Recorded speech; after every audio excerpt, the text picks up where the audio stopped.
আপনি যদি R15 নিয়ে কোথাও দাঁড়ান, তাহলে মানুষ আপনার R15কেই দেখবে, আপনাকে না।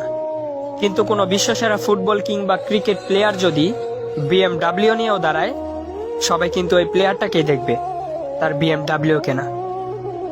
আপনি যদি 10,000 টাকা দামের গেঞ্জি আর প্যান্ট পরেন, তাহলে মানুষ আপনার গেঞ্জি আর প্যান্টটাকেই দেখবে, আপনাকে না।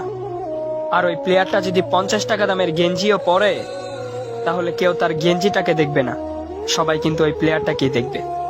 তাই আইফোন লাগবে, DSLR লাগবে, বাইক লাগবে, বাবা মাকে এত প্যারা না দিয়ে, ব্র্যান্ডের পিছনে না ছুটে নিজেকে ব্র্যান্ড বানানোর চেষ্টা করুন। নিজেকে এমন ভাবে তৈরি করে তুলুন যাতে মানুষ আপনাকে ব্র্যান্ড বলতে বাধ্য হয়। আর আপনি যখন ব্র্যান্ড হয়ে যাবেন, তখন আপনার 20 টাকা দামের ছেঁড়া রুমালটাও নিলামে বিক্রি হবে লক্ষ টাকায়। আর আপনি যখন ব্র্যান্ড হয়ে যাবেন, তখন আপনার প্রত্যেকটা জিনিসও ব্র্যান্ড